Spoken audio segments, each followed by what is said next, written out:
This is Devil David from the Strange Stones, and today you have found us at Springwood Cemetery in downtown Greenville, South Carolina. Today we're going to explore the cemetery and talk about the disappearance of a Civil War statue, of a mystery writer, James Dickson Carr, of a suicide, Fanny Heldman, of two small children that were found in a crypt, and of Butch Lindley, a Nascar driver. So pull up a plot and let's see some strange stones.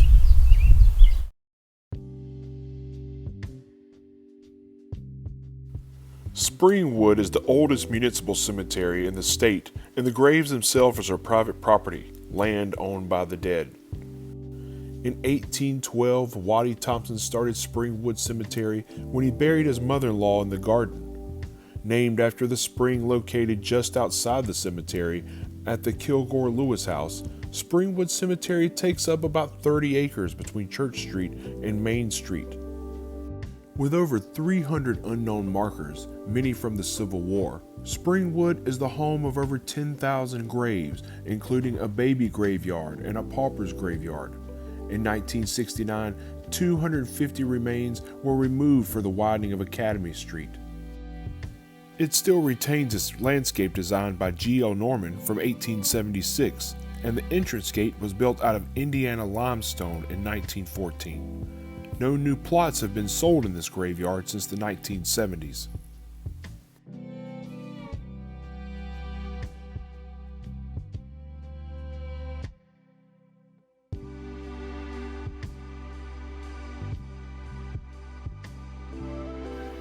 Back in 1892, the Ladies Memorial Association paid $1,000 for this statue to be created. Modeled after James Lignan, a former Confederate soldier and Greenville's chief of police, the statue was originally constructed in the middle of Main Street.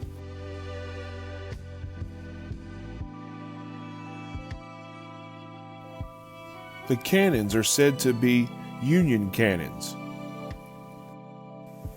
On October 11, 1922, workers took the statue down for road expansion. After they came back from a break, the statue was gone. It's speculated that the Confederate veterans, the United Daughters of the Confederacy, the Confederate Memorial Association, had stolen the monument and hidden it in a barn for 2 years up in Paris Mountain. It was given back to the city and set up here in the Pocket Park in front of Springwood Cemetery, but the statue still sits in controversy. In 2017, protesters filled the Pocket Park to demand the statue be removed for good, but it has lived to fight another day.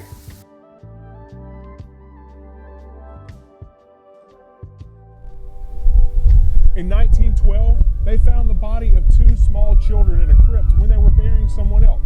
Now it is unknown whose crypt it was and who the two small children are, but they placed a gravestone here for them and it says, "Two small children, unknown, found in old vault 1912.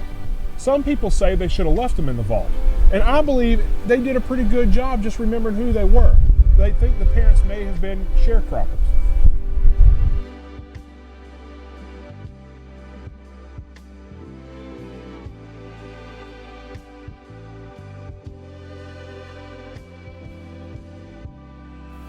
James Dickson Carr was a mystery writer born November 30th, 1906 in Uniontown, Pennsylvania. While in college, he would write sports stories and cover murder trials for the local paper. After college, he was sent to Paris to study, but instead eased into a bohemian lifestyle. Carr said, "They sent me to school and university with the idea of turning me into a barrister like my father, but I wanted to write detective stories. I don't mean that I wanted to write great novels or any nonsense like that. I mean that I simply damn well wanted to write detective stories." Writing under the names Carr Dixon, Carter Dixon, Roger Fairbairn, and J.D. Carr, he wrote over 120 novels and 200 short stories. He was famous for his locked room mysteries, in which an impossible crime had been committed in one sealed room, and his lovable fat detective would reveal how the murder had been committed in an escape room style. His most famous work in this genre being The Hollow Man, and his bestseller, The Devil in Velvet. He won one of his 2 Edgar Awards for his biography on Sir Arthur Conan Doyle. He also wrote radio plays, while many of his short stories and novels were made into movies, including this British television show, Colonel March of Scotland Yard, Carr was only one of 2 Americans allowed into the British Detection Club. Known to be a hard drinker and smoker, Carr would go 15 to 18 hours a day sitting at his typewriter without meals. In 1963, his health caught up with him when he had a stroke that paralyzed his left side. He moved to Greenville to be with family and still wrote with just his right hand. In 1977, he passed at the age of 70 from lung cancer.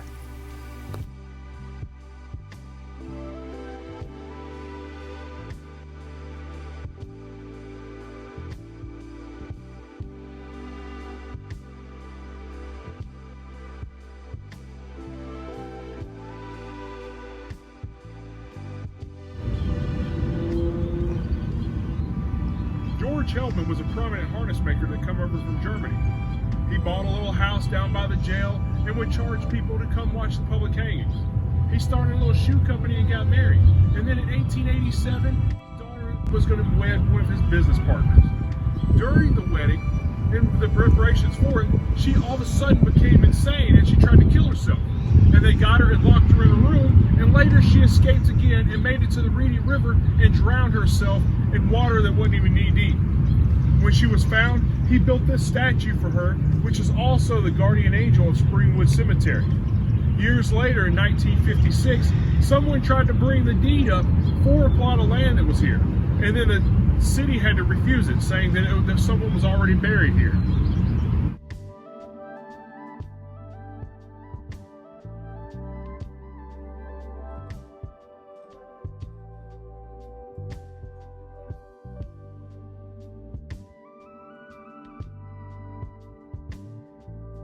Dr. Charles Atwood was an internationally known promoter of the vegetarian lifestyle. In 1995, his book, Dr. Attwood's Low-Fat Prescription for Kids, claimed that the plant-based diets are necessary for children to avoid heart attack, stroke, certain cancers, and diabetes. Dr. Benjamin Spock wrote the foreword. In 1996, Attwood worked with the Center for Science and Public Interest to expose Gerber baby food of diluting fruits and vegetables with water, sugar, and modified starches. In result, Gerber discontinued this practice, changing their labels to reflect 100% fruits and vegetables in their products. Atwood said, "Gerber is compromising its products nutritionally, and this is obscured by highly misleading advertising. Babies and parents alike deserve better than this." In 1997, Dr. Atwood was sued for malpractice from the death of his 4.5-year-old patient's complications from diabetes. Even though he was ordered to pay damages, the claims against Dr. Atwood could be considered standard. After the incident, Atwood set up with a foundation for children with diabetes. He died on September 8, 1998 from complications from a malignant brain tumor.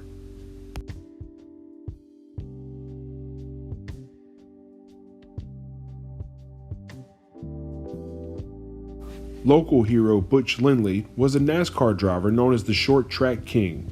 He had 550 victories and had the highest number of wins in the All-Pro circuit at the time of his accident. He won the Sportsman Championship, now known as the Busch Grand National Series, in 1977 and 1978. On April 13, 1985, Lindley was leading the NASCAR All-Pro Late Model race at DeSoto Memorial Speedway in Florida when the rear trailing arm broke on his Camaro. The car hopped, spun to the right, and hit the wall driver's side, his helmet impacting the concrete and snapping his brainstem. Lindley stayed in a coma for 5 years before passing on June 6, 1990.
Springwood Cemetery is a beautiful cemetery in this bustling city. It's full of stories around every corner and beautiful statuary everywhere you look. What was your favorite part of our tour today? List it in the comments below. If you liked the video, give us a thumbs up. And if you'd like to see more, hit the subscribe button. Remember, the world is a graveyard, so tread lightly and be respectful. We hope you enjoyed this. Have a good day.